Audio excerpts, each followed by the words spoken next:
Most people never become the best at anything because they settle too soon. That's the hard truth behind this book. 10 rules to be the best at anything. If you've ever felt like you could do more, like you've got something inside you waiting to come out, then these words are for you. Success doesn't happen by accident. It comes from rules that guide how you work, how you think, and how you show up every single day. This isn't about magic formulas or big promises. It's about what really works. It's about the small choices that separate those who stay average from those who stand out. These 10 rules are built from real life, from human behavior, from the struggles and victories we all go through. If you're tired of wasting time, if you're done living below your potential, this book will give you the path. Not someday. Starting now. Chapter 1. Decide to be the best, and own that choice. When a man or woman makes the decision to be the best at anything, life changes. It is not a casual wish. It is not a vague hope. It is a decision. That decision has weight. It carries responsibility. It pulls you forward, and it shapes what you do from the moment you wake up until you close your eyes at night. Many people drift through life never truly deciding. They try a little here, a little there, waiting for something outside of them to decide for them. That is why so many never rise above average. The real difference begins the moment you say with conviction, I will be the best, and I will take full responsibility for that choice. The power of this choice is in the clarity it gives you. Without a decision, your days scatter in many directions. You dabble, you half try, you give effort when it feels easy, and you pull back when it feels heavy. But once you decide, hesitation shrinks, the distractions lose their power, you begin to notice what matters most, and you act with intention. Human psychology tells us that clarity drives behavior. When your mind believes the decision is final, it begins to align every thought and every action toward fulfilling it. Think about the times in your life when you were absolutely certain. Maybe you decided you would graduate no matter what. Maybe you decided you would provide for your family. Maybe you decided to lose weight or quit a habit. That certainty changed your behavior overnight. You stopped negotiating with yourself. You did not ask every day whether you should or should not. You knew, you had chosen. That is the way it works with becoming the best. It is not talent first. It is not luck. It is not the breaks you catch. It is that deep decision to rise above average and to pay the price for it. Owning the choice is as important as making it. Many people say they want greatness, but when the pressure comes, they look for someone or something to blame. They say the boss did not notice, the economy was tough, their friends held them back, or the timing was not right. But those who own the choice never shift responsibility outward. They understand the weight of the decision. They accept that being the best will demand sacrifice. They accept that discipline is not convenient. They accept that long hours will test their patience. They own both the rewards and the hardships. This ownership builds character. It builds trust in yourself. It makes you reliable in your own eyes. Being the best does not begin with skill. Skill grows later. It begins with the choice that you will not settle. Psychology shows us that when you create an identity around being the best, your actions begin to match that identity. If you call yourself average, you behave average. If you call yourself a learner, you keep seeking knowledge. And if you call yourself the best, you hold yourself to standards that stretch you. This is not arrogance. This is alignment. You choose who you are, and then you back it with consistent action. Some will say that deciding to be the best is unrealistic. They fear disappointment. They believe it is safer to aim low and avoid the pain of failure. But think about the cost of that belief. If you choose not to be the best, then you accept being less than what you could be. You accept regret. You accept mediocrity. That choice also carries a cost, and it is heavier in the long run. Human beings thrive when they pursue mastery, when they feel progress, when they know they are giving their all. The pain of effort is temporary, The pain of regret lingers. Once you decide, you must guard that decision daily. The world is full of noise. Opinions will come from every direction. Some will tell you that you are working too hard. Others will say you are not talented enough. Some will suggest you lower your standards so you can fit in. The test is whether you remain anchored in your decision. Psychology has proven that consistency of identity is powerful. When you have publicly declared who you are and what you are aiming for, you fight harder to stay true to it. This is why owning the choice matters. You speak it,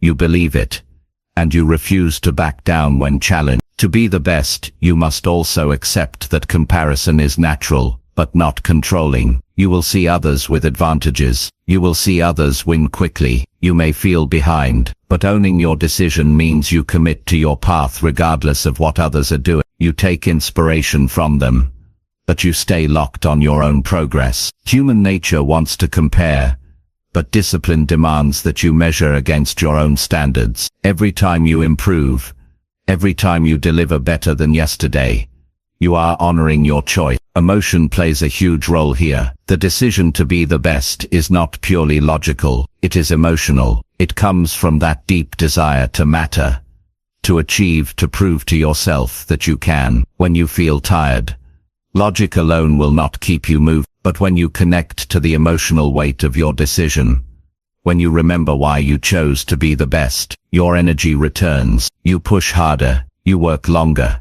you endure. Owning the choice means staying connected to that emotional drive and using it to fuel consistent action. Think about how life feels when you walk into a room knowing you gave your best. There is a sense of pride. You do not need applause. You do not need recognition. You know that feeling cannot be bought. It cannot be given by someone else. It only comes from the decision to set a high standard and to keep it. And over time that reputation grows. People trust you, they admire you, they respect you because they see that you follow through. But the most important respect is the one you gain for yourself. You look in the mirror, and you like the person staring back. Deciding to be the best and owning that choice also builds resilience. Life will test you. You will face failures. You will make mistakes. You will encounter setbacks. If you have not made the decision deeply, those obstacles will knock you out. But if your decision is firm, the obstacles only sharpen you. You ask, what did I learn? You adjust. You keep going. Ownership means no excuses. Ownership means everything is fuel. Ownership means you rise after each fall and keep climbing, because your choice was not temporary, it was final. You cannot wait for others to give you permission. The choice must be yours. Some people wait for the right moment, the right encouragement, the right support. But the truth is that no one can decide for you. No one can hand you excellence. No one can make you the best without your will. That is why this first rule matters so much. If you fail to decide, none of the other steps will If you succeed in deciding, the rest will align naturally, because your mind and body will now search for ways to back up the choice. Imagine the practical changes that come after this decision. You wake earlier. You study longer. You review your mistakes instead of hiding from them. You practice when no one is watching. You decline distractions. You choose friends who support your mission. You use your free time wisely. These are not burdens anymore. They are simply the natural expression of your choice. They feel heavy only when the decision has not been made. Once you own it, they feel necessary and even fulfilling. The truth is, everyone has the capacity to be the best at something. The difference is that few decide to take that path. Many allow fear, doubt or laziness to stop them before they begin. But psychology proves that decisions backed by commitment can rewire behavior. When you identify as someone pursuing the best, you begin to act with discipline, courage, and persistence. Over time, that identity becomes reality. Excellence is no longer just a goal. It becomes who you are. So the first step in this journey is not a skill. It is not a strategy. It is not a tool. It is a choice. Decide to be the best. Own that choice fully. Carry it into your thoughts, your actions, your relationships, and your habits. Do not hide from it. Do not excuse it. Do not shrink it down to fit in with others. Let it shape you. Let it push you. Let it define the standard you live by. Every great achievement you see around you began with this simple but powerful act. Someone, somewhere, decided. They did not wait. They did not ask for permission. They said, "This is who I am going to be." And they lived it. That same opportunity stands before you right now. You can make the choice. You can own it. And if you do, you will set in motion a chain of events that can take you further than you ever imagined. Chapter 2. Work longer hours than anyone who wants your spot. If you want to be the best at anything, you must accept one reality. Someone else out there wants the same spot you want. They want the recognition, they want the reward, and they want the position. The question is, how badly do you want it compared to them? The truth is, most people are not willing to put in the extra hours. They will talk about wanting success. They will say they dream about it, but when the clock strikes the end of the day, they are ready to rest. They check out. They go home. The ones who rise to the top are the ones who stay a little longer, work a little harder, and put in the hours that others are not willing to. This is not about overworking for the sake of exhaustion. It is about proving to yourself and to the competition that you will not be outworked. If you want to secure your place, if you want to hold on to your spot, you have to show up with more consistency and more dedication than anyone else. Working longer hours does not mean mindlessly filling time. It means using those extra hours with focus, with purpose, and with an attitude that says, "I am here to do what others won't." Think about every great athlete, every successful business owner, every master of a craft. They all share this common trait. They stayed in the gym when others left. They studied one more page when others closed the book. They made one more call when others put down the phone. They built a habit of going beyond the minimum required. That is where greatness is built. Most people stop when it is acceptable to stop. The best keep going until they are satisfied that they cannot do one more thing today to move themselves forward. You may wonder if working longer hours is sustainable. It is when you have purpose. The mind and the body adjust to what you demand of them. When you give your time to meaningful effort, it fuels you instead of draining you. Those extra hours become a source of pride. You begin to measure yourself not against what others are doing, but against the standard you have set for yourself. And when you look back at the end of the day, you know you did not waste it. The competition is real. Someone out there is training, learning, practicing, working, while you are resting. You do not have to live in fear of that person, but you should live with the awareness that excellence is always contested. The spot you want, whether it is in business, in sports, in leadership, or in any field, is never given permanently. It must be earned again and again. And the way you earn it is by putting in the hours that others avoid. It is easy to talk about dreams.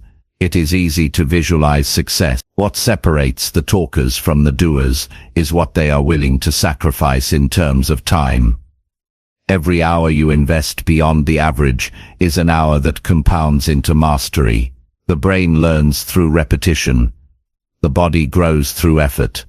The skills sharpen through practice. If you cut your time short, you cut your progress short. If you extend your time, you extend your edge over everyone else. Working longer hours also builds discipline.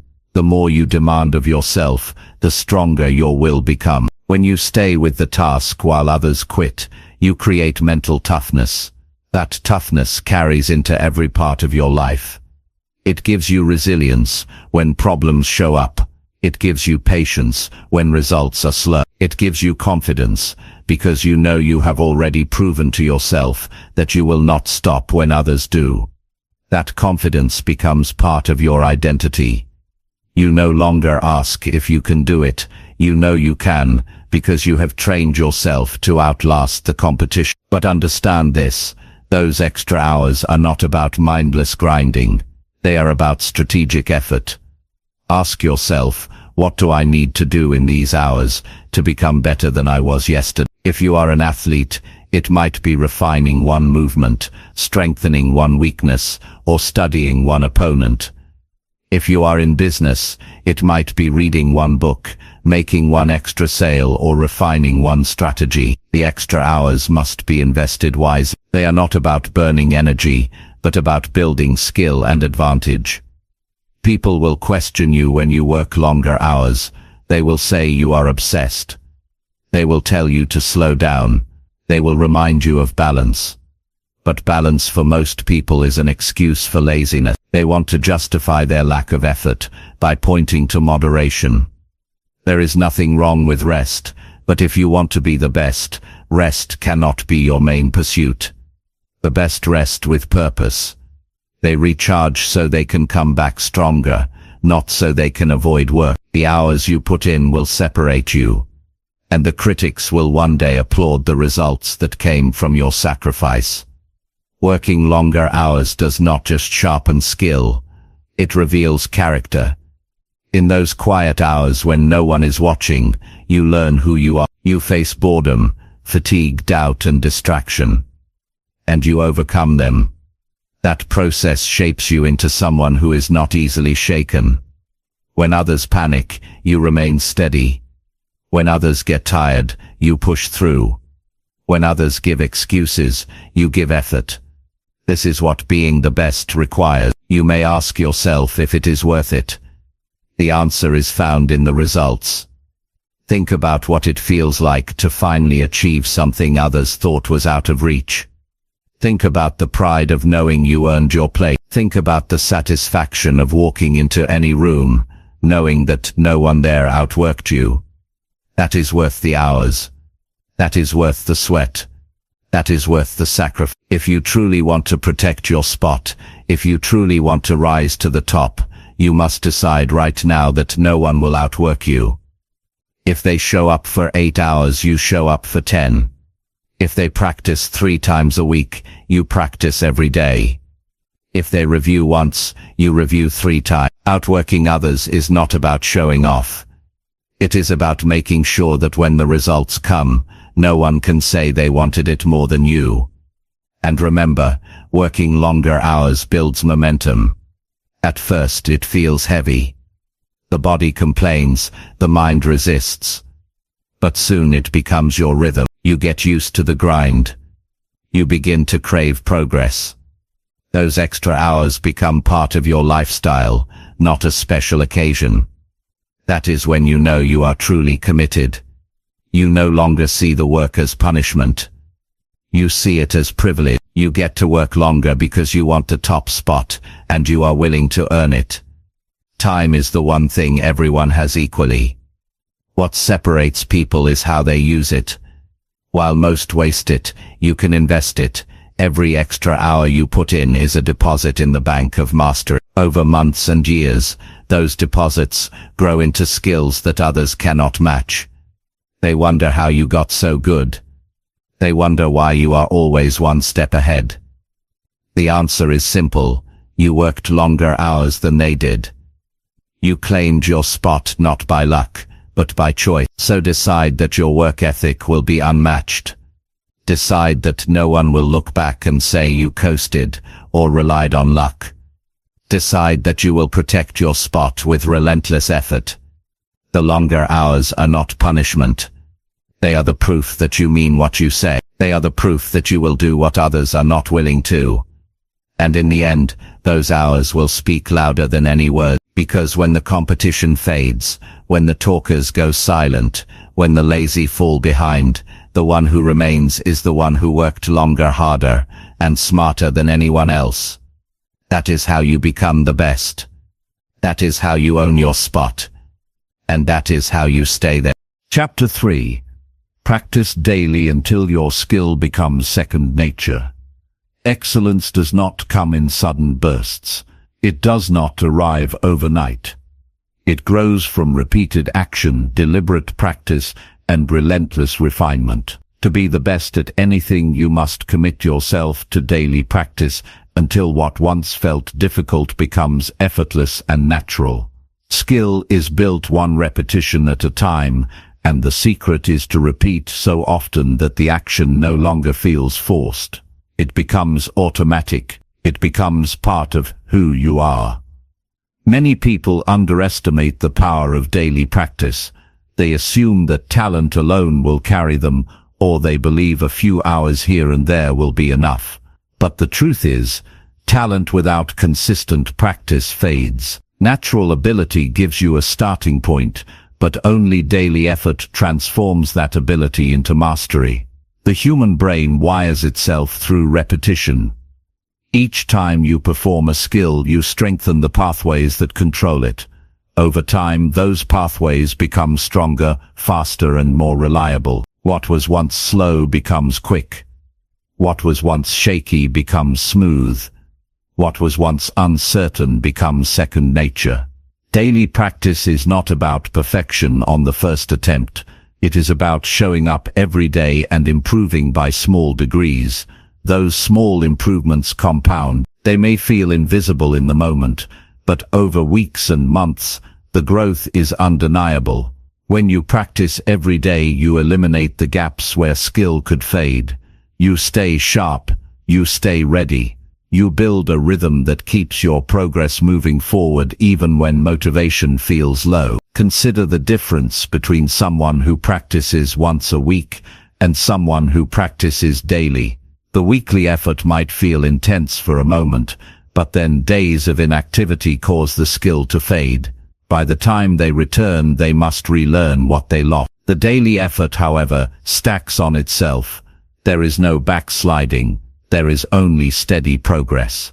Over months, the daily practitioner leaves the weekly one far behind. That is how champions are made.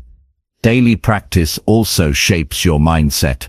It teaches discipline, patience, and humility. Discipline, because you learn to show up even when you do not feel like it. Patience, because mastery is slow, and you must be willing to keep going without immediate reward. Humility, because daily practice reveals your weaknesses and forces you to confront them. Each session teaches you something new about yourself. It strips away the illusion of instant success and reminds you that greatness is earned, not given. There is another benefit to daily practice. It reduces fear. Many people hesitate because they fear mistakes. They want to feel confident before they act, but confidence is built through repetition. The more you practice, the less intimidating the skill becomes. Your hands move without hesitation. Your voice carries without doubt. Your body knows what to do before your mind even thinks. That kind of confidence cannot be faked. It must be earned through practice until the skill becomes second nature. Daily practice also separates the serious from the casual. Anyone can show up once in a while. Anyone can give effort when it is convenient, but the person who shows up every single day, no matter the mood, no matter the weather, no matter the circumstances, is the one who rises above the rest. That kind of consistency builds a reputation. People trust you because they see your commitment. They respect you because you live your standards, not just talk about them. To practice daily does not mean practicing endlessly without rest. It means setting aside deliberate time every day to refine your craft. Even if it is 30 minutes, even if it is one focused hour, the key is to keep the chain unbroken. You cannot afford gaps if you want mastery. The human mind thrives on consistency. Break the rhythm too often, and you lose momentum.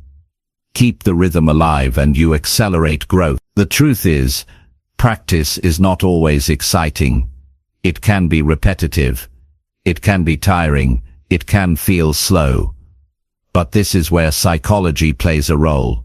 When you connect your daily practice to a larger purpose, you see beyond the repetition. You understand that each session is a step toward becoming the best.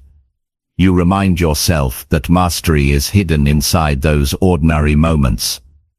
Every time you show up, you are building something others cannot see until the results appear. Think about how powerful it feels when you perform a skill effortlessly.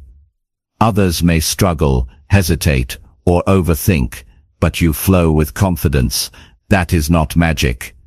That is the result of practice, so consistent that the action has fused into your nature. People will look at you and say you make it look easy. They will not see the hours. They will not see the repetition. They will not see the practice behind the scenes.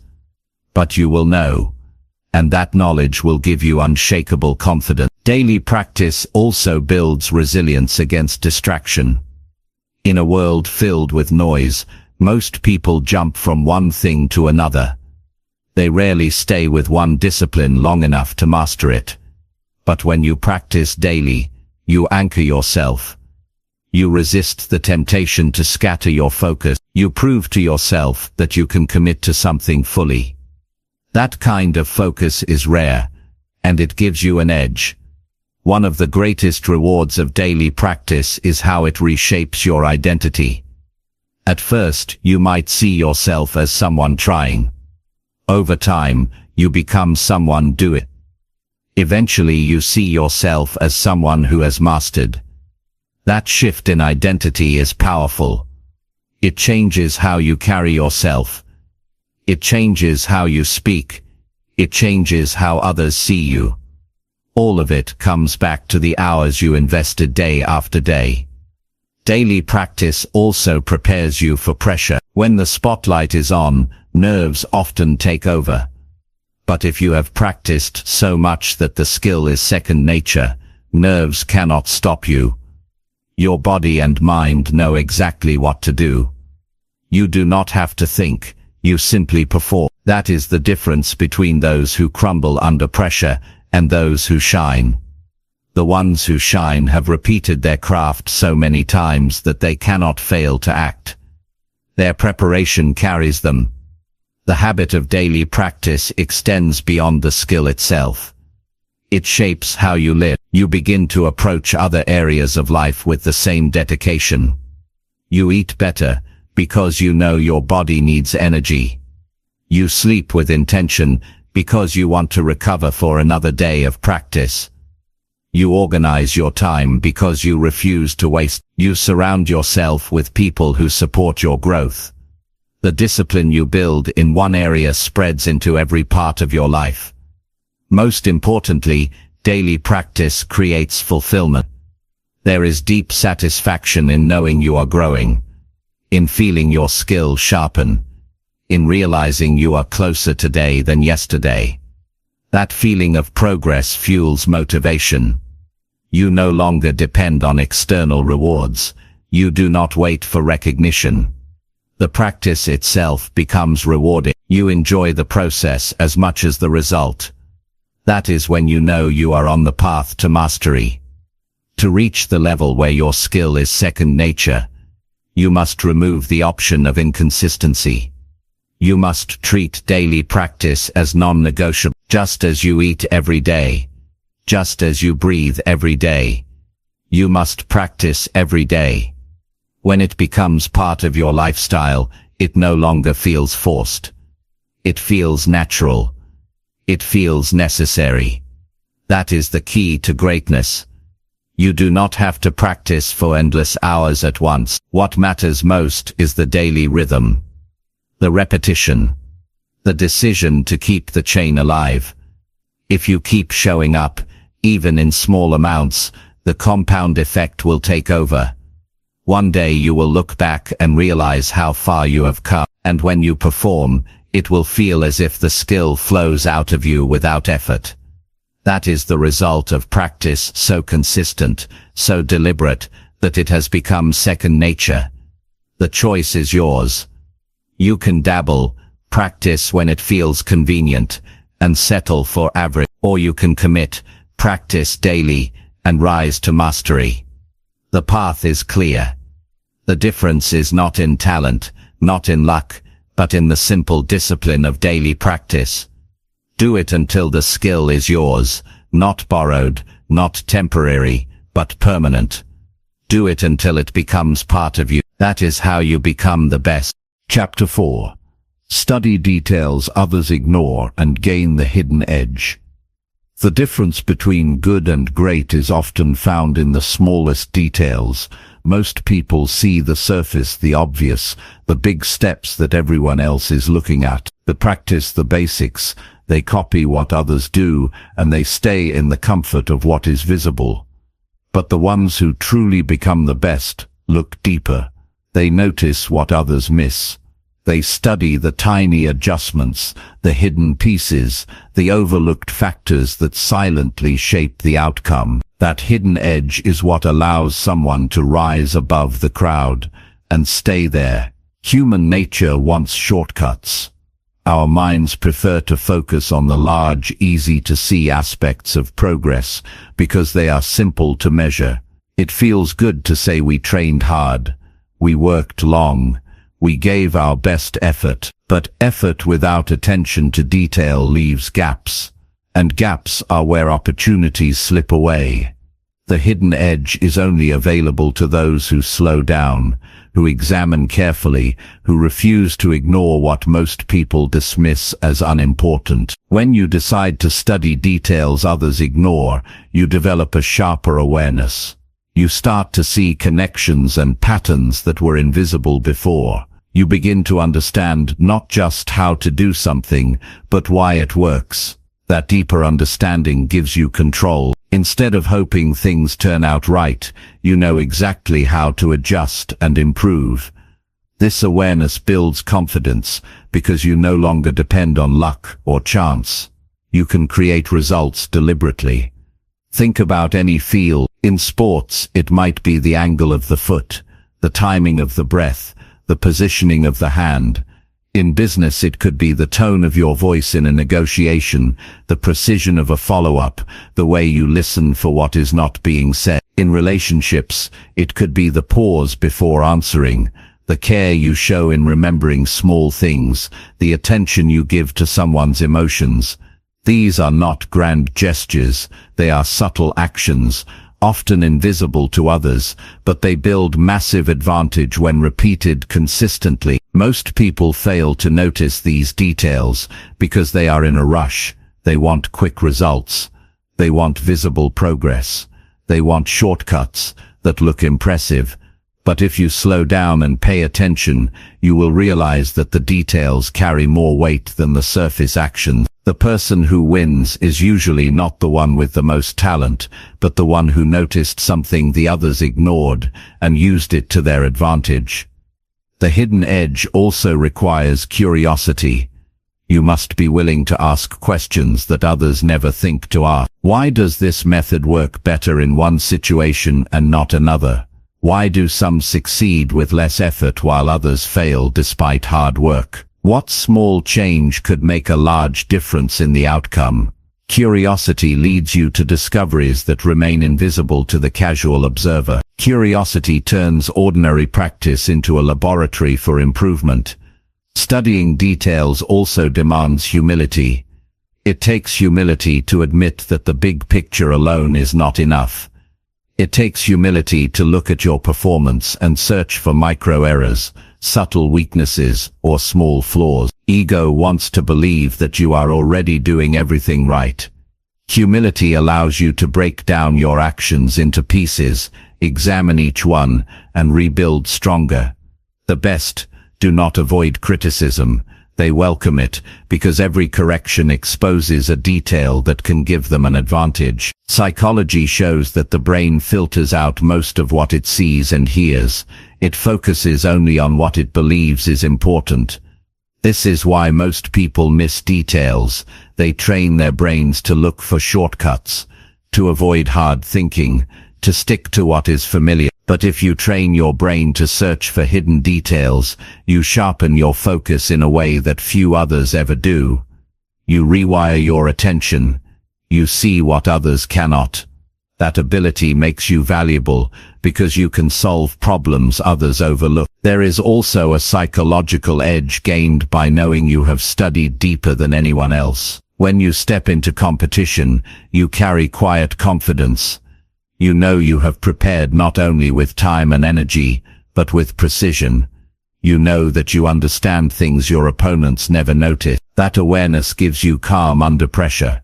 While others second-guess themselves, you rely on the details you mastered. Confidence comes not from empty words, but from hidden preparation. The hidden edge is not glamorous. You do not post it online.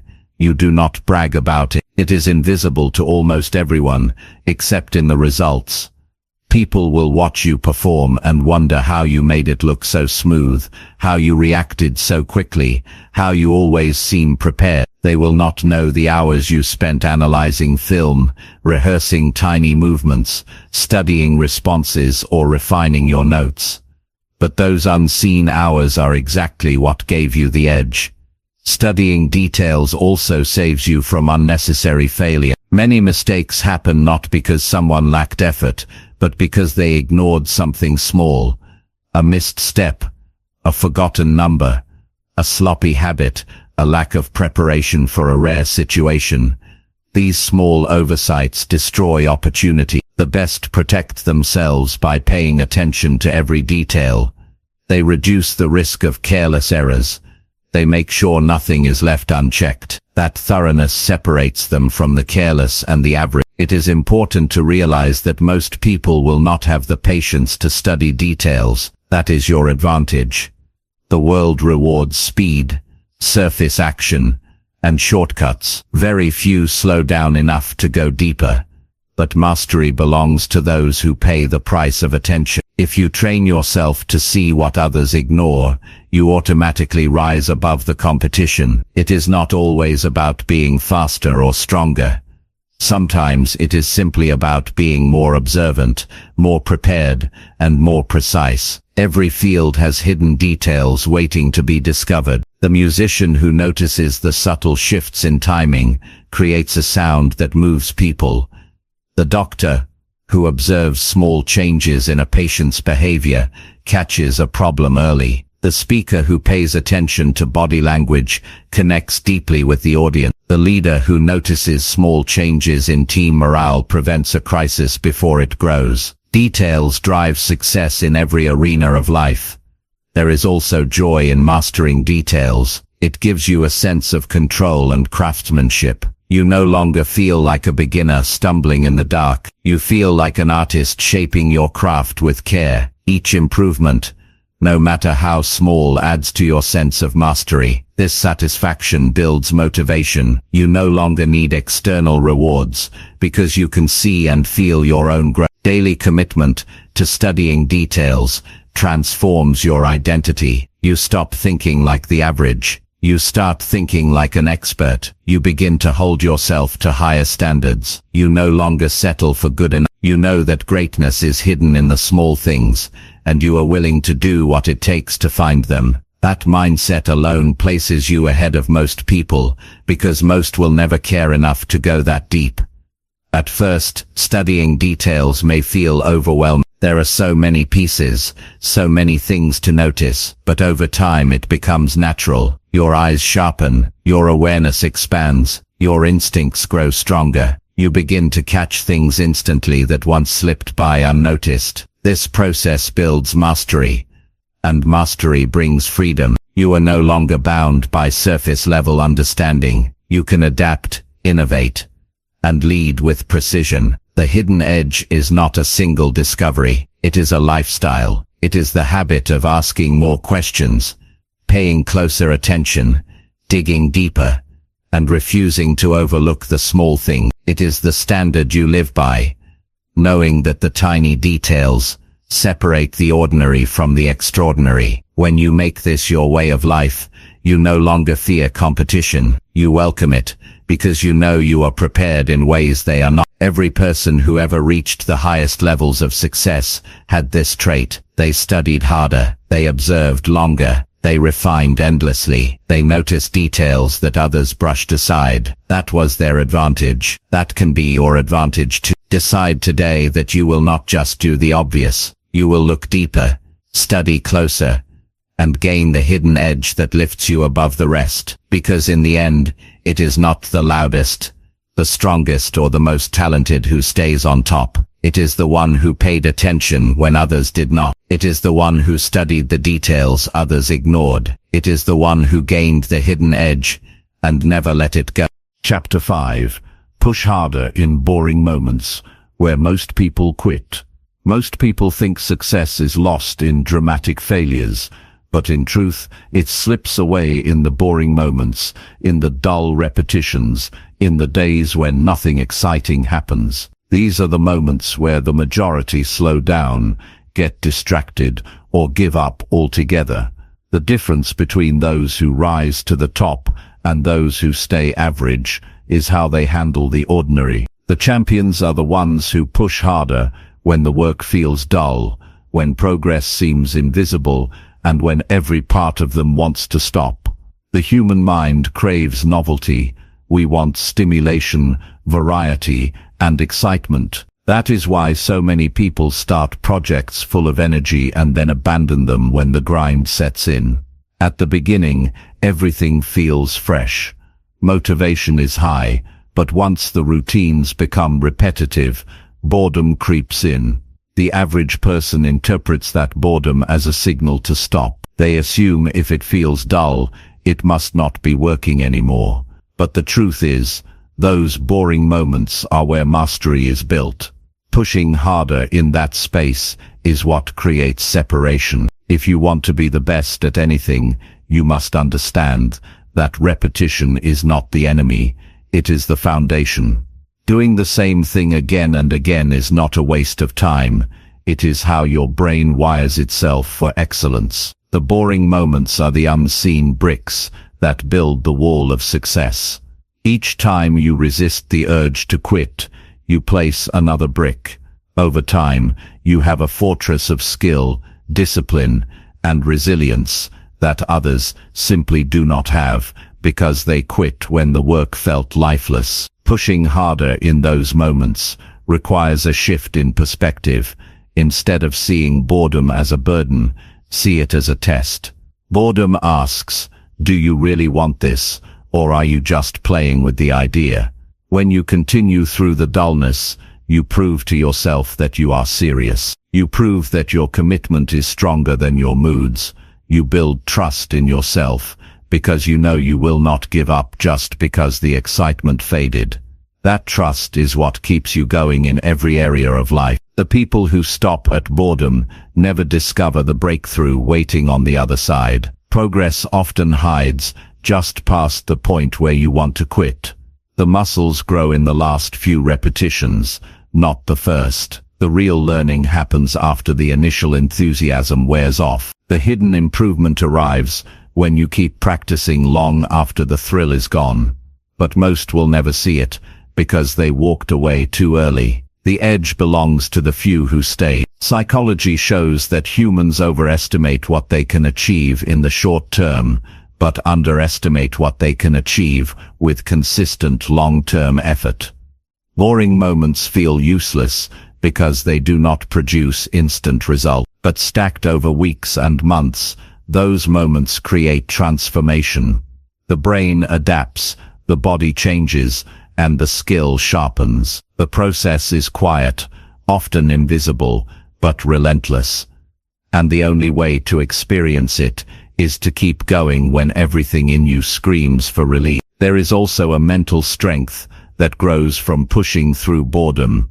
You learn to focus without constant stimulation. You build patience.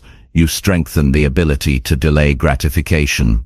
These traits are rare in a world addicted to instant reward. The person who can endure repetition without excitement gains a psychological advantage over everyone else. They do not need constant novelty to stay committed. They can stay with the grind until the results appear. That is the type of person who rises above the rest. Think about the competitors in your field. Many of them are talented. Many of them start strong. But watch what happens when the routine becomes monotonous. They begin to lose interest. They begin to miss days. They begin to justify slacking off because they feel burned out. This is where you can separate yourself. When others ease up, you push harder. When others take shortcuts, you stay consistent. When others walk away, you stay standing. That difference accumulates until it becomes unbridgeable. It is important to recognize that boredom is not a signal of failure. It is a signal of growth. It means you are moving past the surface and entering deeper layers of discipline. It means you are training your brain and body beyond the need for constant stimulation. It means you are reaching the stage where automatic mastery can develop. If you quit here, you stop just before the payoff. If you push harder, you cross into territory most people never reach. The truth is, nobody talks about the boring hours when they celebrate success. They talk about the big wins, the awards, the breakthroughs, but behind all of it are thousands of dull hours, quiet practice sessions, long nights of repetition, countless cycles of the same drills. Those hours are invisible, but they are the foundation of everything visible. If you embrace them, you unlock a level of growth that cannot be achieved any other way. You can make boredom your ally by turning it into focus. When others see monotony, choose to see opportunity. Tell yourself, this is where the average stop, and this is where I separate myself. Every time you continue, you carve your place higher on the ladder. You create an identity as someone who does not give up. You train yourself to see value in the dull moments, because you know they lead to extraordinary results. Pushing harder in boring moments also forces creativity. When you stick with repetition long enough, you begin to notice subtle variations. You start to experiment. You find new ways to make the routine more effective. That experimentation sharpens your skill even further. While others quit before they even notice these layers, you unlock them by staying longer. Mastery is not just about doing more. It is about doing deeper. And you only discover depth when you outlast boredom. There will always be a temptation to avoid the dull work by chasing something new. A new project, a new challenge, a new distraction. But jumping from one thing to another keeps you at the surface. It gives you short bursts of excitement, but it robs you of true mastery. The best resist this temptation. They know that excellence requires staying with one thing long enough to reach the deeper levels of skill. They do not chase novelty. They chase growth, even when it is hidden beneath layers of boredom. The reward for pushing harder during boring moments is not only external success, it is also internal pride. You know you stayed when others quit. You know you honored your commitment. You know you built strength in silence. That pride cannot be taken away. It becomes part of your identity. You carry it with you everywhere, and it fuels you for even greater challenges. The ability to push harder in boring moments is rare, but it can be trained. Start by making boredom your test, not your excuse. Each time you feel it, remind yourself that this is where most people stop. This is your chance to separate yourself. Train your mind to stay focused even when it feels dull. The more you do it, the stronger you become. Over time, boredom loses its power over you. It no longer signals a reason to quit. It becomes a reason to push. Every great achievement is built on thousands of invisible, uneventful hours. They may not look glamorous. They may not impress anyone at the time. But when you push harder in those hours, you build a foundation that others cannot see until the day comes when you shine. Then they will wonder how you became so skilled, so confident, so resilient. They will not understand that the answer lies in all those boring moments where you refuse to quit. The truth is simple. Most people stop when the work gets dull. The best keep going. That is the hidden separator. That is the unspoken rule of greatness. And if you can push harder in boring moments where most people quit, you will earn a place among the few who achieve mastery. Chapter 6.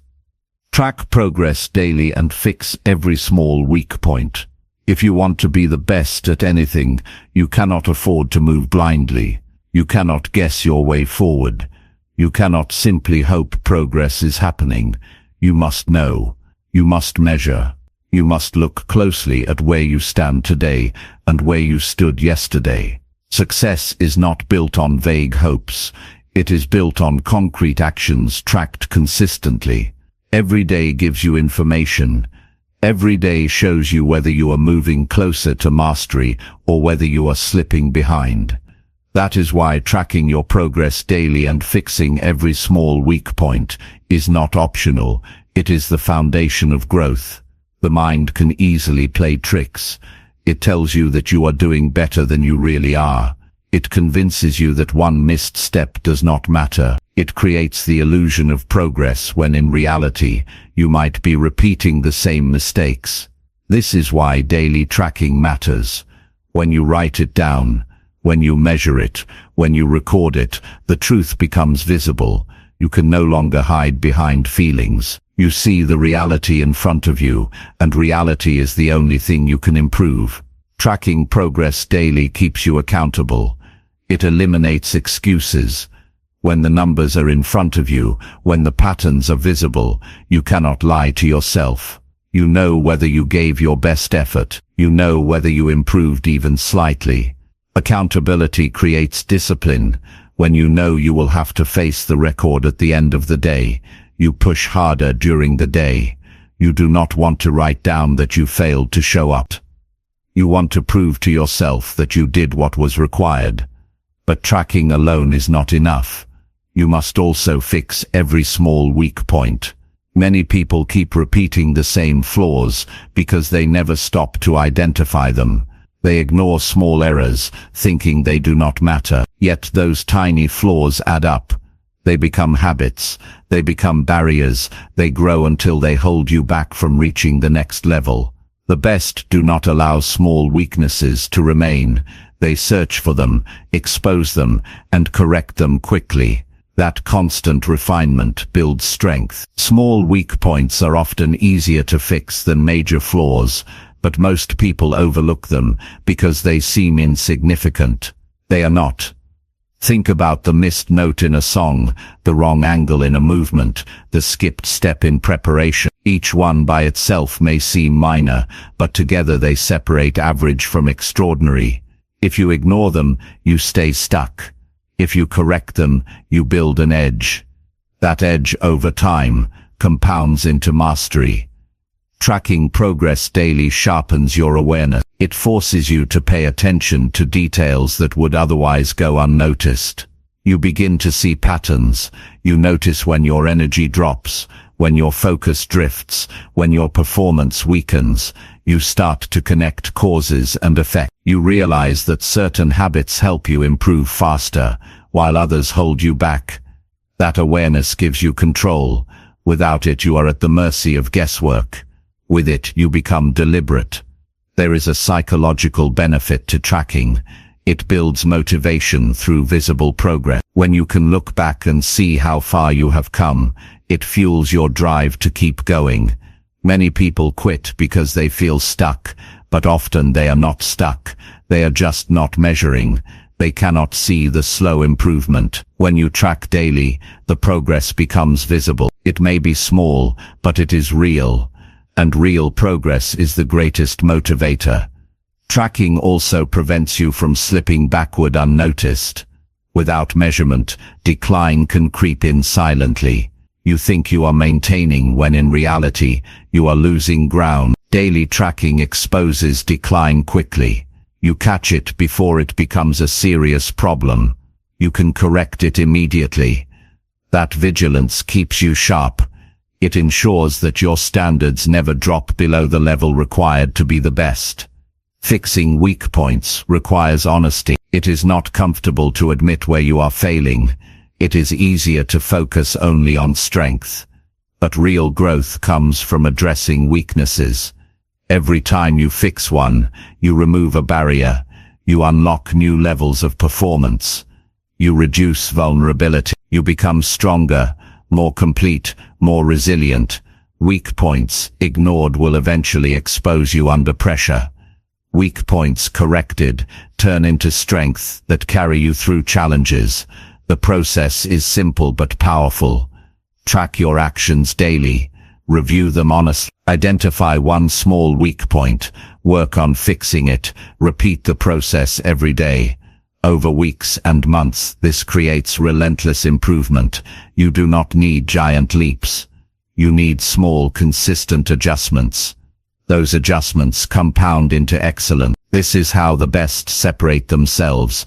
They improve faster than others because they fix flaws before they grow. Many people overcomplicate improvement. They look for big breakthroughs, dramatic changes, sudden transformation. But the truth is, greatness is built on small corrections, repeated daily. If you commit to tracking and fixing, you will be amazed at how much you can grow. Each day becomes an opportunity to refine. Each day becomes a chance to improve one detail. That level of consistency is unstoppable. Tracking progress also teaches responsibility. You stop blaming external factors. You stop waiting for luck. You own the results because you see them clearly. If progress is slow, you know it is because you need to adjust. If results are strong, you know it is because of your effort. This ownership builds confidence. You stop feeling like a victim of circumstances. You start feeling like the driver of your destiny. That shift is empowering. The act of writing down your progress builds clarity. Thoughts are vague. Records are precise. When you see it on paper or in a chart or in a log, it forces you to confront reality. That clarity cuts through excuses and confusion. It shows you where you stand, and once you know where you stand, you know what to do next. Clarity reduces stress, because instead of wandering aimlessly, you act deliberately. Over time, tracking and fixing becomes second nature. You stop resisting it. It becomes part of who you are. Just as you eat every day and sleep every day, you review every day. That rhythm creates momentum. You no longer drift through weeks without direction. You live each day with purpose, knowing that each step is part of a larger journey. The consistency builds strength, not only in your skill but in your character. It is important to understand that tracking is not about perfection. You will have days where progress is small or even negative. That is not failure. That is information. When you track honestly, even setbacks teach you. They show you what to adjust, what to avoid, what to change. Every entry in your record, good or bad, is valuable. It all becomes fuel for improvement. The best in every field track relentlessly. Athletes study their performance frame by frame. Musicians listen to every note. Entrepreneurs review every number. They do not leave improvement to chance. They measure, they analyze, they adjust. That is why they keep advancing while others plateau. You can do the same. You can bring that same level of discipline to your own journey, no matter the field. If you truly want to rise above average, you must live by this rule. Track daily. Fix weaknesses immediately. Do not delay. Do not ignore. Do not sugarcoat. Be brutally honest with yourself, but also be committed to improvement. Each day is a new opportunity. Each day you measure, you grow. Each day you correct, you strengthen. And with enough days stacked together, you become unstoppable. In the end, success is not about dramatic moments. It is about the accumulation of small, consistent improvements. You track, you fix, you repeat. That simple process builds a foundation no one can shake. It creates confidence, resilience, and mastery. While others drift aimlessly, you move forward with clarity and purpose. That is how you become the best at anything. Chapter 7. Learn from every rival and turn envy into fuel. Every person who reaches for greatness will face rivals. It is part of the journey. When you aim to be the best, you automatically put yourself in competition with others who want the same. The presence of rivals can trigger feelings of envy, insecurity, and frustration. These emotions are natural, but what separates champions from the rest is how they respond to them. The average person lets envy poison their spirit. They waste energy complaining, criticizing, or comparing themselves endlessly. The best take that same energy and convert it into fuel. They learn from rivals instead of resenting them, and they turn envy into drive that pushes them further than they could have gone alone. It begins with perspective. Instead of seeing rivals as threats, see them as teachers. Every rival has something to show you. They may have a skill you do not yet have. They may have a work ethic that surpasses yours. They may have strategies that are sharper or habits that are more disciplined. Instead of letting envy blind you, choose to study. Ask yourself, what can I learn from this person? What do they do that I can apply to my own journey? That question transforms rivalry into growth.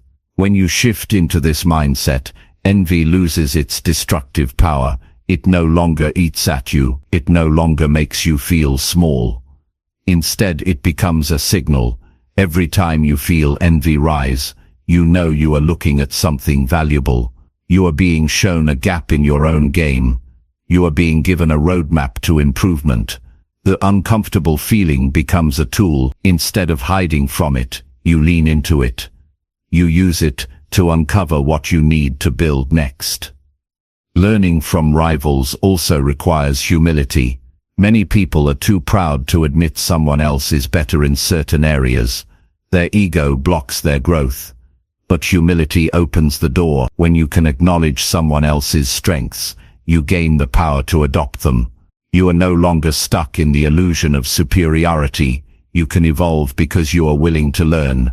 The greatest achievers never stop being students, and rivals provide some of the most powerful lessons. Rivals show you what is possible. Often, we underestimate what can be achieved. We limit ourselves because we have not seen an example of what is truly possible. But when you encounter a rival who outperforms you, it expands your vision. You see a higher standard. You see proof that more can be done. Instead of resenting it, use it as evidence. If they can do it, so can you. That realization removes excuses. It forces you to confront the truth that your limits are often self-imposed. Turning envy into fuel is about channeling emotion into action. Envy by itself drains you. It makes you bitter. But when you turn it into motivation, it becomes fire. You say to yourself, if they can do it, I can too. I will study, I will work, I will outlast, and I will rise. The energy of envy is powerful. It only becomes dangerous when misused. When you redirect it toward discipline and effort, it accelerates your progress. Rivals also keep you sharp. Without competition, complacency sets in. You might start to believe you are doing enough. You might relax. But a rival who pushes harder reminds you that there is no room for comfort. They keep you hungry. They remind you that excellence is not a destination, but a race that must be run every day. That constant pressure is uncomfortable, but it is also the environment where the best are forged. You must also understand that rivals are not your enemies. They are mirrors. They reflect your weaknesses. They expose the areas you have ignored. They highlight the parts of yourself that need growth. If you can accept this truth, you stop wasting energy hating them. You begin to thank them. Without them, you might never have pushed harder. Without them, you might have stayed average. They are part of your success, even if they do not know it. The process of learning from rivals can be very practical. Watch how they train. Observe how they prepare. Pay attention to how they recover from setbacks. Listen to what they say, and study what they do when no one is watching. Take notes. Compare it to your own routine. Identify gaps, then apply what you can. You do not need to copy everything. You take what is useful, and leave the rest. The goal is not to become them, but to become a stronger version of yourself, because of what they taught you indirectly. Envy also signals desire. You rarely feel envy towards something you do not care about. When you envy a rival, it means they have achieved something deeply important to you. That feeling can reveal what you truly want. Instead of denying it, embrace it. Let it show you your real goals. Then use that clarity to direct your energy. Envy points you toward your own ambitions. It is not a curse, it is a compass if you interpret it correctly. You must be careful not to let envy turn into comparison that destroys your self-worth. The point is not to constantly measure yourself against others in a way that makes you feel inferior. The point is to use them as fuel, not as a source of self-punishment. Comparison that inspires is healthy. Comparison that crushes you is toxic. The key difference is whether you focus on learning and action, or whether you focus on jealousy and despair. One lifts you, the other drags you down. You must choose wisely. In many ways, rivals are gifts. They give you an extra push that you could not generate on your own. They raise the standard. They show you the next level. They force you to work when you feel like resting. They keep you alert when you feel like relaxing. Without them, you might lose urgency. With them, you rise faster. It is not always pleasant, but it is powerful. Think about the satisfaction of transforming envy into achievement. Imagine seeing a rival succeed, feeling the sting of envy, and then using that energy to drive yourself harder. Months later, you surpass where you once were. You grow into someone stronger, sharper, more capable. The envy that once stung now feels like the fuel that carried you forward.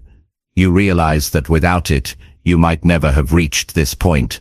That transformation builds pride, because you know you turned a negative into a positive. When you learn from rivals, you also build resilience against insecurity. You no longer fear people who are ahead of you.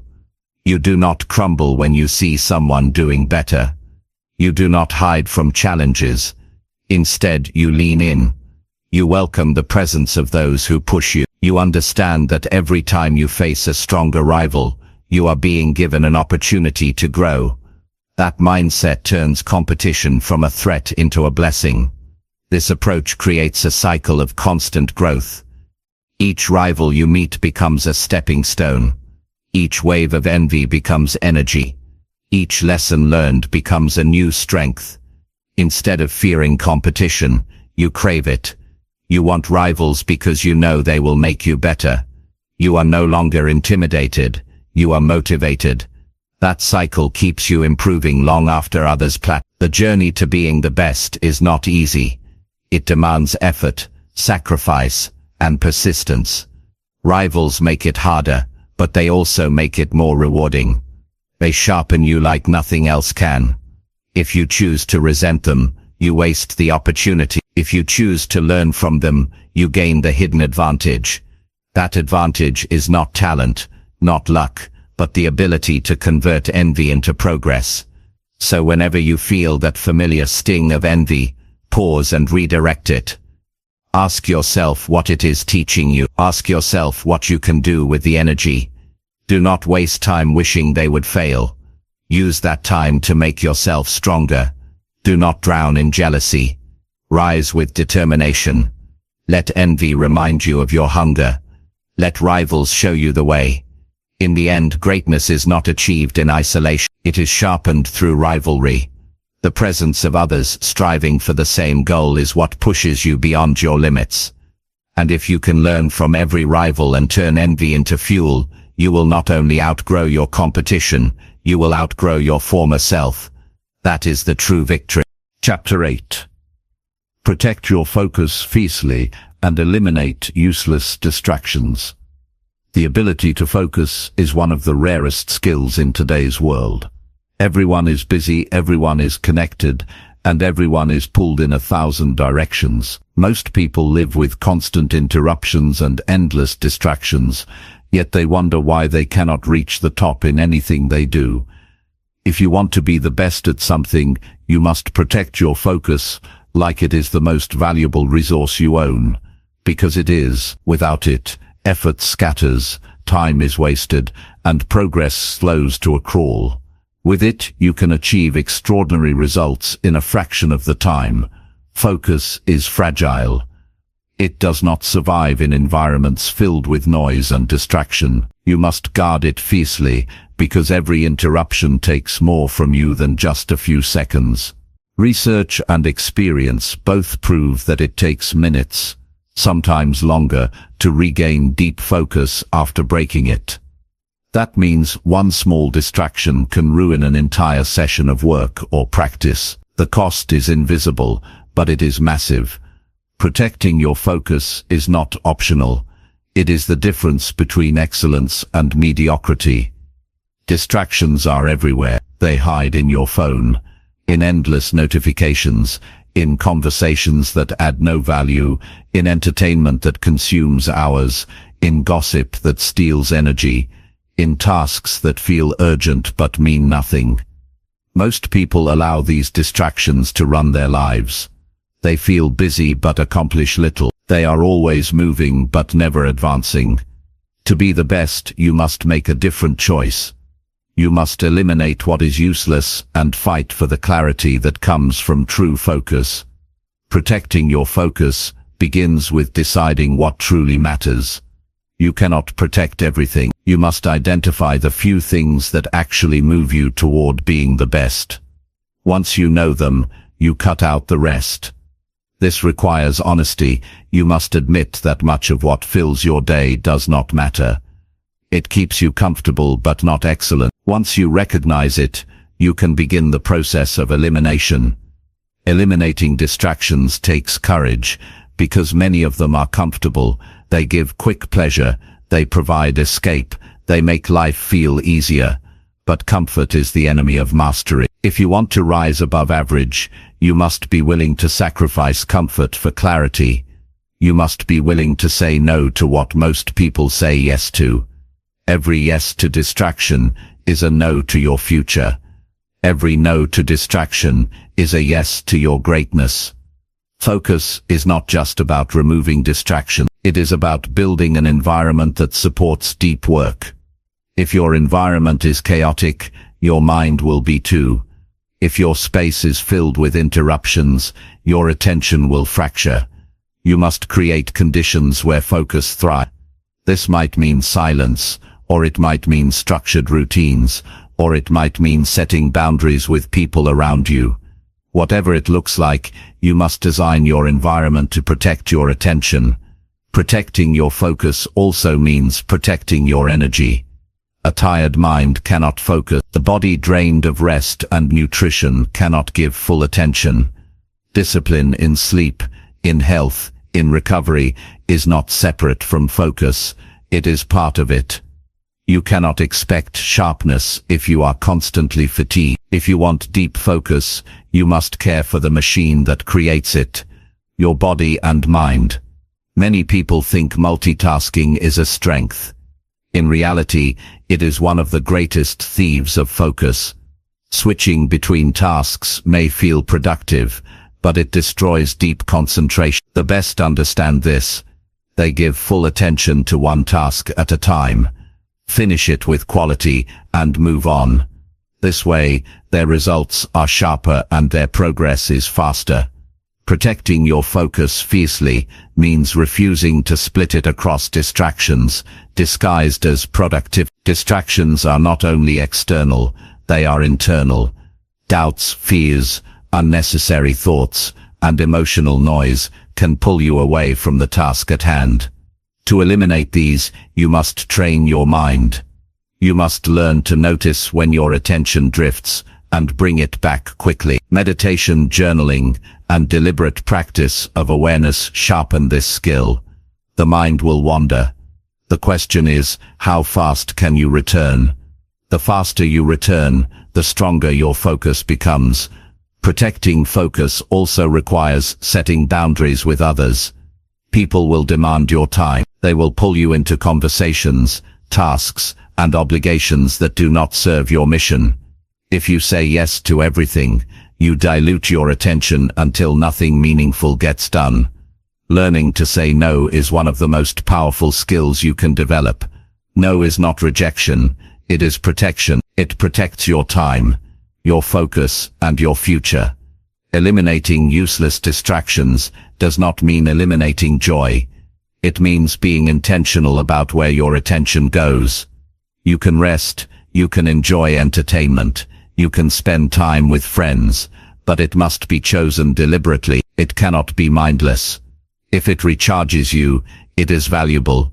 If it drains you, or steals hours without return, it is useless. You must learn to make that distinction.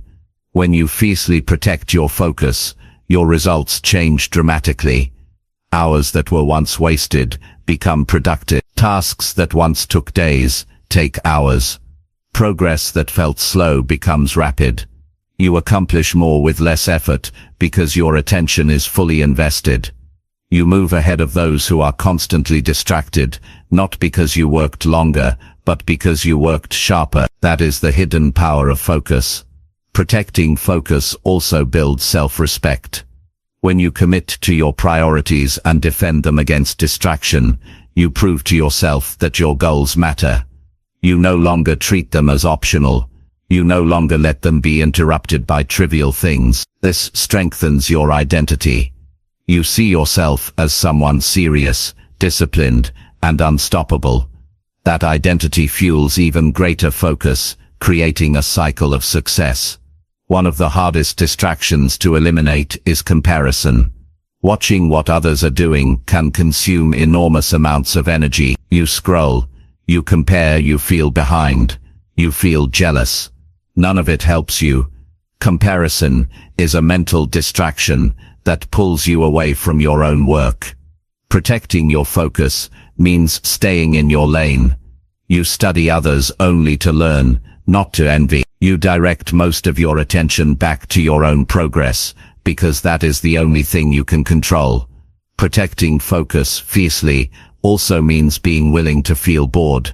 Distractions often disguise themselves as relief from boredom. When the work feels slow or dull, it is easy to reach for something stimulating. But this destroys momentum. If you want to be the best, you must train yourself to sit with the boredom and keep working. Breakthroughs often come just after the boring stretch. If you quit for distraction, you miss them. Every distraction eliminated is an investment in your growth. Every hour reclaimed is a step closer to mastery. The best know that time and attention are limited, and they treat them like treasure. They refuse to waste them on the useless. They give them only to what matters.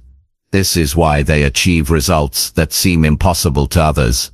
They are not superhuman, they are simply focused. Imagine the power of living each day with full focus.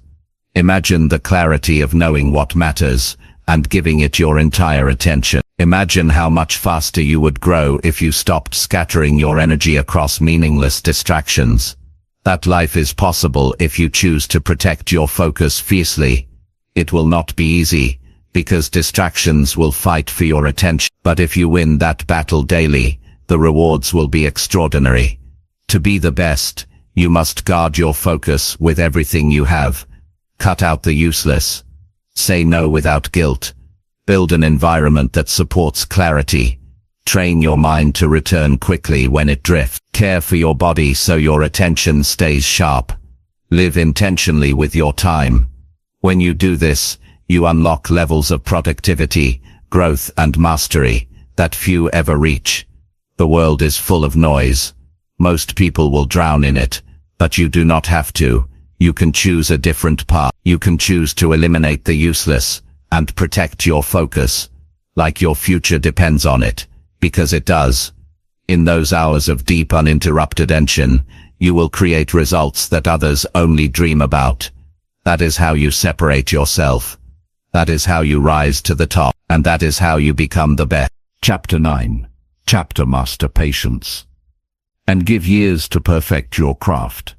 Mastery is not built in days or weeks. It is not the result of sudden bursts of effort or flashes of inspiration. Mastery is the outcome of years of patient dedication, a steady commitment to refining your craft until it reaches levels few others will ever achieve. The temptation in today's world is to chase speed.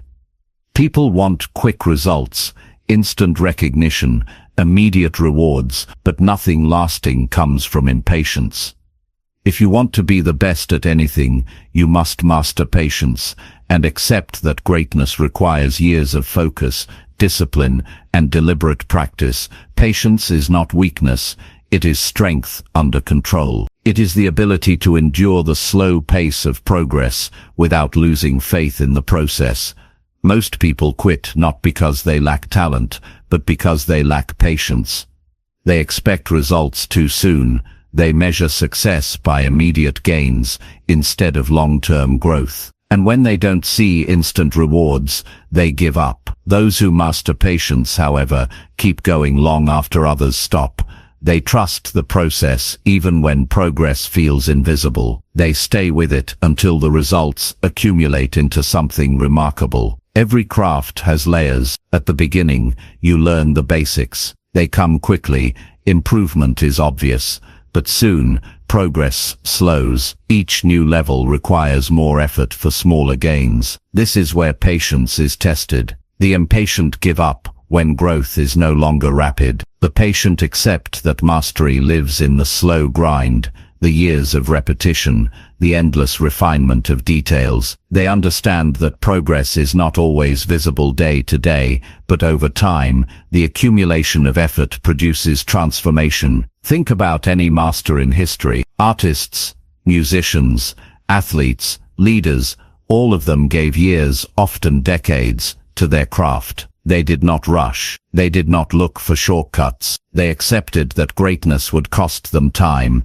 and they paid that price willingly. The world sees their brilliance today, but forgets the years behind the scenes. That is the price of mastery, patience plus persistence over time. Patience also builds depth. When you give years to your craft, you go beyond surface knowledge. You begin to understand nuances, subtleties, and connections that others miss. You see patterns where others see confusion. You respond with instinct because your years of experience guide you. That kind of depth cannot be faked. It cannot be downloaded. It is earned through patient repetition and deliberate attention over time. Impatience creates fragility. If you are always chasing fast results, you will constantly jump from one thing to another. You will never stay long enough to build anything solid. Your skills will remain shallow. Your achievements will be temporary. Patience, on the other hand, creates stability. You stay with one path long enough to grow roots. Those roots anchor you. They give you resilience. They allow you to weather setbacks without being shaken. Years of patient practice also give you wisdom. You learn not only how to succeed,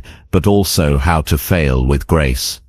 How to recover, how to adjust, and how to endure. You see cycles, times of growth, times of stagnation, times of breakthrough. You stop being discouraged by temporary struggles because you know they are part of the process. You no longer panic at setbacks because you trust that time and persistence will carry you forward. That wisdom comes only from years of patient dedication. Patience also changes your relationship with effort. Instead of seeing effort as punishment, you see it as investment. You know that each day you put in is a deposit toward mastery. You do not need immediate payoff, because you trust that the payoff will come later. That mindset frees you from frustration. You no longer demand quick reward. You focus on doing the work today, knowing that the results will appear in their time. Giving years to perfect your craft also builds identity. When you stay with something for long enough, it becomes part of who you are. You are not just someone trying to succeed. You become the craftsman, the expert, the professional. This identity shapes your behavior. You carry yourself differently. You demand more from yourself. You set higher standards, and others begin to recognize you as the master of your field. That recognition is earned through years of patience. Patience is not passive. It is active persistence. It means showing up every day, working diligently, and accepting that growth is slow but steady. It means pushing forward even when progress is invisible. It means trusting that time will magnify your effort. Patience is not waiting idly. It is working faithfully without demanding immediate reward. That is the true test of commitment. Most people underestimate how much they can achieve in a decade. They focus only on what they can achieve in a week or a month. This short-term mindset keeps them trapped. But if you decide to give years to your craft, you open the door to levels of mastery that few will ever know. Imagine where you could be if you practiced with dedication for 10 years. Imagine the strength, skill, and wisdom you would possess. That vision should excite you more than any short-term reward. Patience also teaches humility. You realize that mastery is not conquered quickly. You accept that no matter how talented you are, you must still pay your dues in time. This humility keeps you teachable.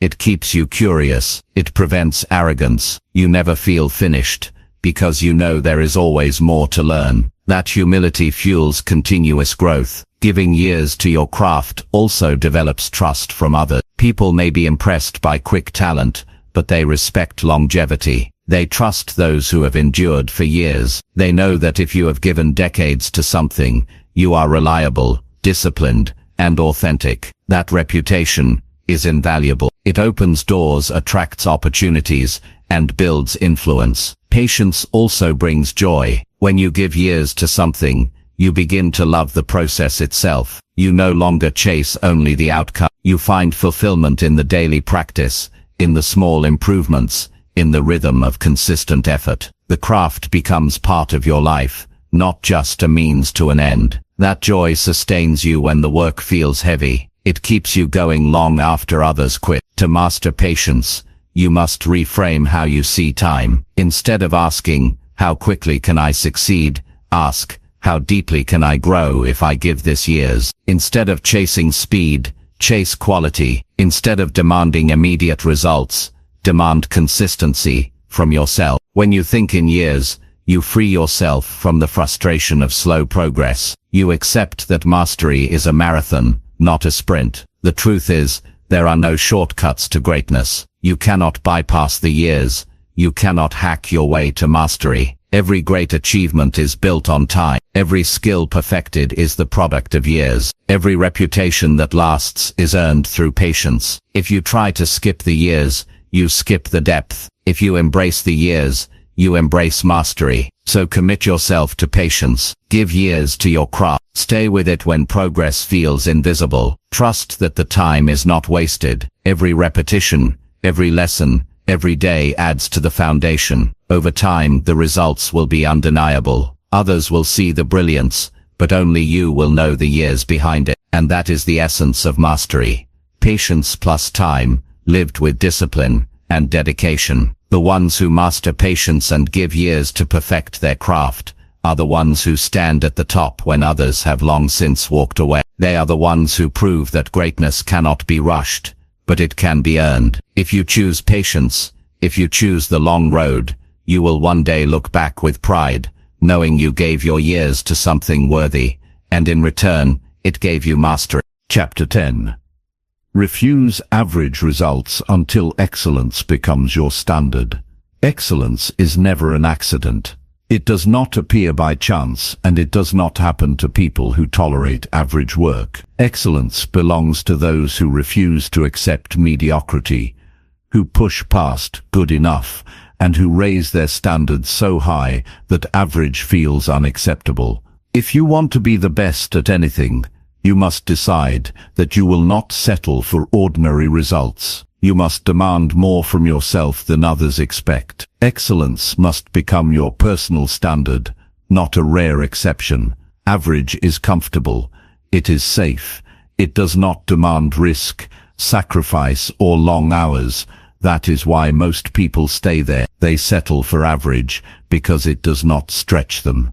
But the price of average is heavy. It means living below your potential. It means knowing you could do more, but choosing not to. It means trading pride for convenience. The few who rise above are those who cannot stand to live in that space. They refuse it. They see average results and decide, this is not who I am. I will keep going until I reach excellence. Excellence is a habit. It is not something you do once in a while when the mood is right. It is the standard you bring to every action, every decision, every effort. When you make excellence your default, everything changes. You stop producing work that embarrasses you. You stop cutting corners. You stop hiding behind excuses. You know that whatever you put your name on reflects who you are, and you will not allow your name to be attached to mediocrity. Refusing average results builds trust within yourself. When you consistently demand excellence, you begin to rely on your own discipline. You no longer wonder whether you will show up fully.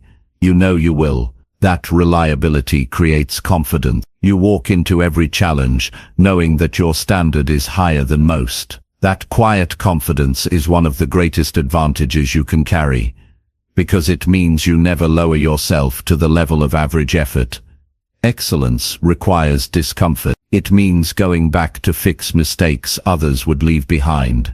It means repeating until the result is flawless. It means spending extra time when no one else is watching. This is why so few commit to it. They do not want the discomfort, but those who do embrace it create work that stands out. They create performances that cannot be ignored. They build reputations that open doors. Excellence shines in every field because it is so rare. When you refuse average results, you set yourself apart immediately. Most people stop as soon as the work is acceptable. They say, "This is fine." But fine is not excellent. Fine does not change lives. Fine does not win championships, build empires, or create legacies. Excellence does. Excellence is what makes others remember your name long after the moment has passed. Excellence is what separates the few from the many. Raising your standard to excellence is not about perfection. It is about consistency. You will make mistakes. You will fail. But when excellence is your standard, even your failures are stronger than most people's successes. You hold yourself to a higher level, so your average day produces results that others would be proud of. Over time, this gap becomes massive. While others plateau, you continue to grow. While others settle, you continue to rise. Excellence is also contagious. When you demand it from yourself, others notice. They feel it in the way you carry yourself, in the quality of your work, in the pride you take in every detail. You inspire others to raise their standards. People trust you more because they know you do not cut corners. Leaders emerge this way, not by words, but by standards lived daily. Excellence becomes your reputation. To refuse average results, you must be willing to go beyond minimum expectations. Average lives in the minimum. It says, "What is the least I can do and still get by?" Excellence asks, "What is the most I can give to create the best result possible?" That shift changes everything.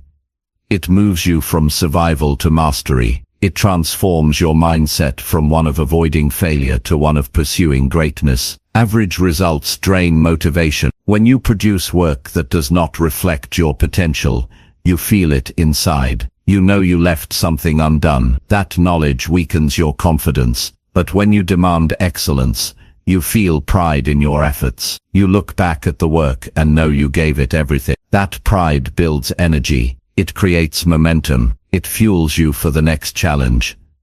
Excellence is not about being better than others. It is about being better than you were yesterday. It is about measuring yourself against your own highest potential and refusing to stop short of it. When excellence becomes your standard, you no longer compete with others.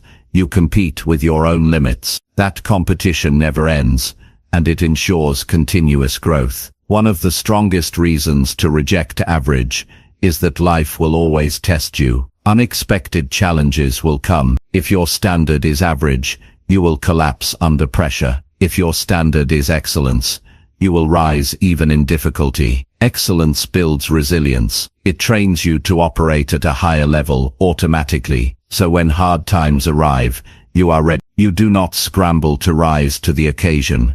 You live there already. Excellence also creates opportunities. People notice quality. They notice consistency. They notice discipline. When your work reflects excellence, it attracts attention. It brings trust, respect, and reward. You do not need to chase recognition. Excellence brings it to you. Mediocrity hides you in the crowd. Excellence sets you apart. To make excellence your standard, you must practice it in small things. Excellence is not only in the big moment. It is in how you prepare, how you speak, how you organize your day, how you treat people, how you finish tasks. Each small act of excellence builds the habit. Soon it becomes automatic. You no longer wonder whether to give your best, you simply do, because it is who you are. Refusing average results will not make life easier, it will make it harder, but it will also make it meaningful. You will live with pride instead of regret. You will carry respect for yourself instead of disappointment. You will know that whatever happens, you lived by a standard that demanded your very best. That knowledge is worth every ounce of effort. In the end, the choice is simple. You can settle for average like most, or you can demand excellence until it becomes your standard. If you settle, you will live with regret. If you demand excellence, you will live with pride. The path of excellence is not crowded, because it is not easy, but it is the only path that leads to true greatness. Refuse average, insist on excellence, make it your way of life, and you will become the best at anything you choose.